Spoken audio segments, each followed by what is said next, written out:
Строительный материал крымско-татарского жилья в ханский период, его технические приемы и планировка всегда были связаны с особенностями природы и рельефа той местности, где возводились те или иные дома. Тип крымско-татарского жилья складывался под влиянием культурно-исторических традиций народа. В Крымском ханстве при сходных природных условиях можно было встретить разные типы жилища, что прежде всего связано с особенностями формирования каждой группы крымских татар.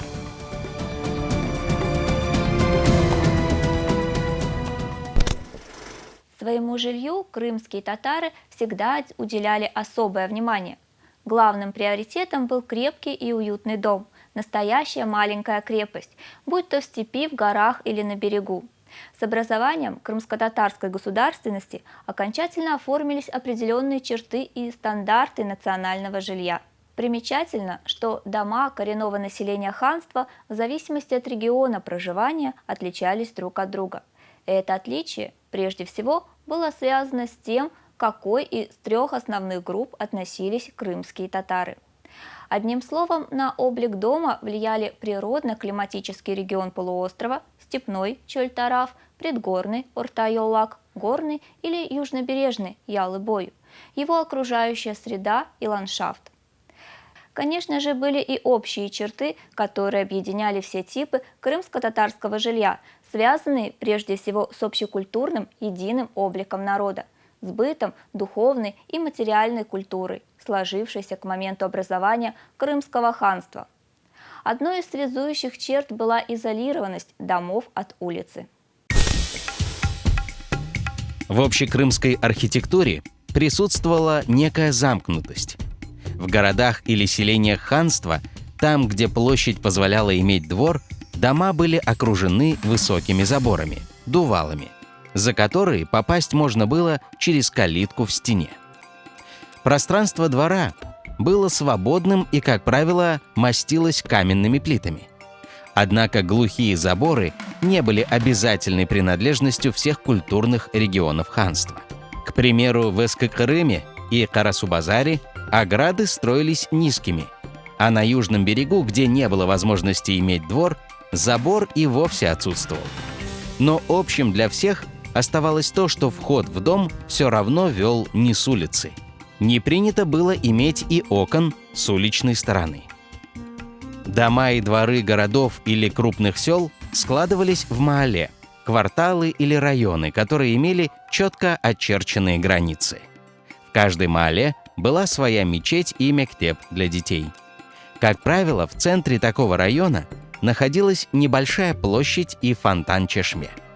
Система маале играла важную роль в административно-хозяйственной, духовно-религиозной и просвещенческой организации городской или сельской жизни. Жители одной маале представляли общину, вся жизнь которой проходила на глазах у всех. Поэтому отважиться на нарушение традиций, неписанных норм поведения, не говоря уже о конкретных правилах крымско-татарского этикета или шариата, было нелегко. Напротив, заслужить всеобщее уважение и авторитет среди членов маале являлось делом чести. И тем не менее, жилища крымских татар в трех наиболее крупных регионах Крымского ханства имели свои традиционные и индивидуальные черты. Так, степные жители, в отличие от горных или прибрежных, были вынуждены подстраиваться под климатические условия региона из-за постоянных холодных ветров в зимнее время года. Свои дома они, как правило, почти всегда ориентировали глухой стороной на север. Из тех же соображений дома степного типа, даже сравнительно богатые и большие по площади, были одноэтажными. Строительным материалом служил либо саман, необожженный кирпич из смеси глины с большим количеством соломы, что делало дома прочными и теплыми, либо местный строительный камень-ракушечник. Главная задача заключалась в сохранении внутри дома комфортной температуры.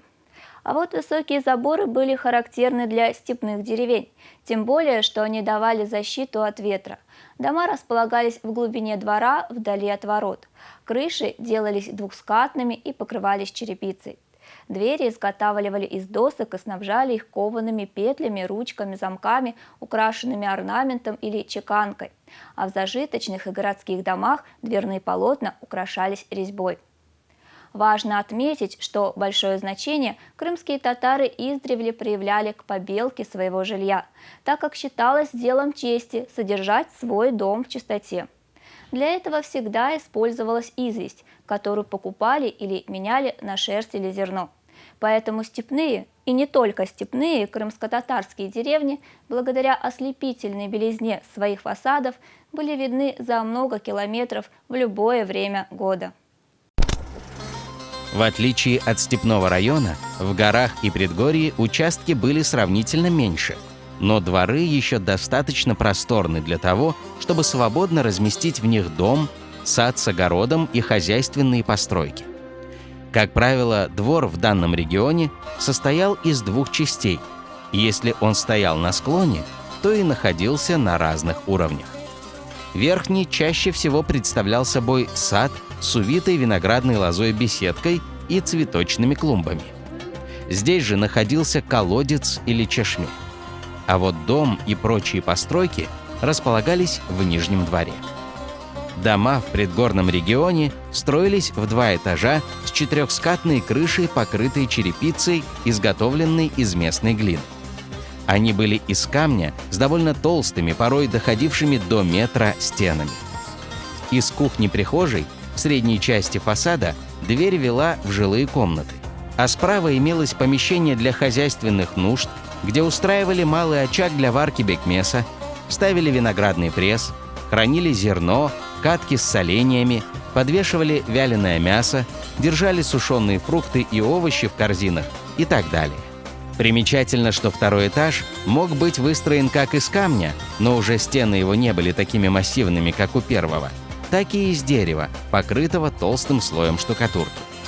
Как правило, на 2-м этаже было несколько изолированных комнат, двери которых вели на веранду, находившуюся над главным входом.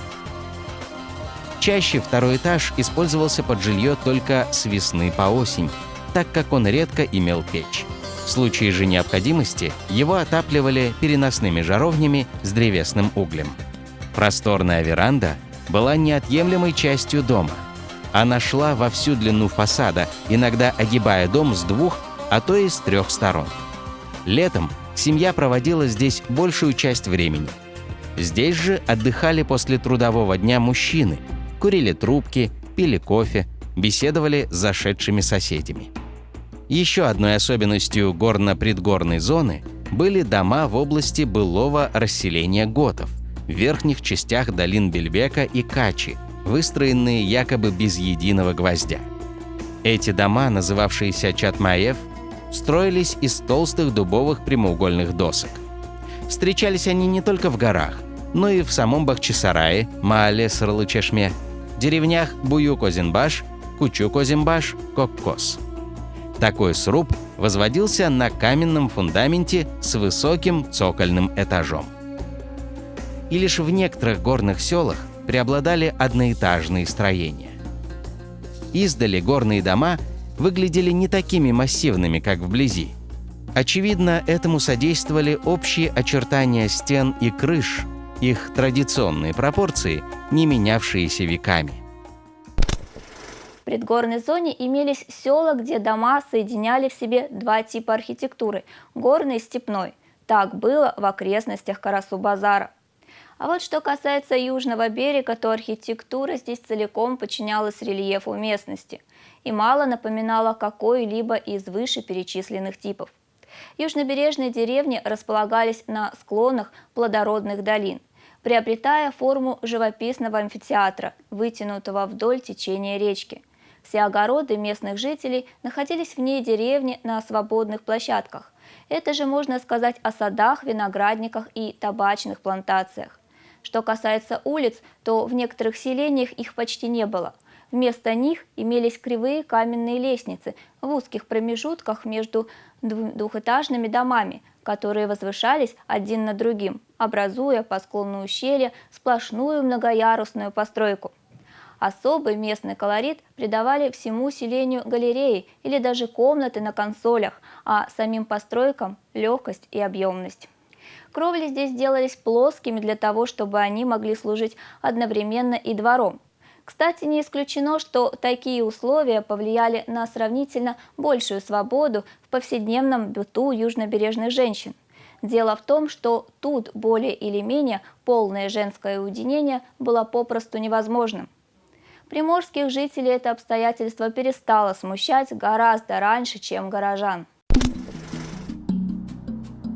Что касается планировки и внутреннего убранства крымско-татарского дома, то в целом оно имело довольно схожие черты и соответствовало общим эстетическим и бытовым принципам. И лишь незначительные элементы делали непохожими дом ногайского татарина и жителя предгорного района, или же наоборот, объединяли в схожих деталях с южнобережным. Традиционно вход в дом вел в небольшой коридор, в котором был очаг с вытяжной трубой. В степных районах очаг представлял собой обычную плиту, тогда как в горах он имел форму камина. Слева за очагом дверь вела в просторную комнату, канак или ода. Комнат в крымско-татарском доме могло быть от 2 до 5 и более. Меблировка зависела от благосостояния семьи. В гостиных и жилых комнатах часто устраивались ниши, в которых могли помещаться полка с книгами, вазами и другой утварью. Повсеместно использовались стенные шкафы. Одни предназначались для одежды, другие – для посуды. Обязательным для всех крымских татар было наличие низкого круглого столика – хона или софра. На него ставили еду и традиционный кофе. Иногда имелись и более высокие многоугольные столики курсе, как правило, резные или инкрустированные. Ни один крымско-татарский дом не обходился без маленького огороженного чуланчика для омовения или купания, который устраивался в одном из углов комнаты с очагом. В богатых домах степной части ханства важной составляющей был деревянный потолок с традиционным растительным орнаментом. В горном и предгорном же районе уделяли особое внимание внутреннему убранству комнат. Богатые дома строились согласно тем же стилевым принципам, что и дома среднего достатка. Различием было только то, что при постройке особняка использовался более богатый набор тех же архитектурных деталей, что и в рядовых домах той же маале, того же села или города. Такие дома строились только двухэтажными. Одинаковыми они были и в плане, делясь на комнаты. В домах крымско-татарской знати иным было и предназначение этажей. Нижний служил для жилья и некоторых хозяйственных нужд, тогда как весь второй этаж был парадным. Здесь стояла лучшая мебель, расстилались дорогие ковры, на полках сверкала чеканная медь. Здесь же находились стенные шкафы из ореха или можжевелового дерева, а камины облицовывались мрамором. Освещение было также более щедрым, чем в обычных домах. Устраивался двойной ряд окон, нижние были большего размера и забраны деревянными решетками, верхние поменьше. Часто в них вставляли разноцветные стекла. Что касается крымско-татарских городов, то, несмотря на высокие заборы, отсутствие уличных окон, замкнутость кварталов, это никак не влияло на общение. Дворы, несмотря на внешнюю изолированность один от другого, между собой были соединены калитками, что позволяло женщинам одного маале ходить друг к другу в гости, не выходя на улицу. Наличие и частое использование таких калиток говорит о крайней общительности крымско-татарских женщин. Более того, посредством этих калиток через дворы можно было обойти целый квартал. Одним словом, город был проницаем, но исключительно для своего населения. Он жил и функционировал как живой организм, отличаясь от любого города западного образца.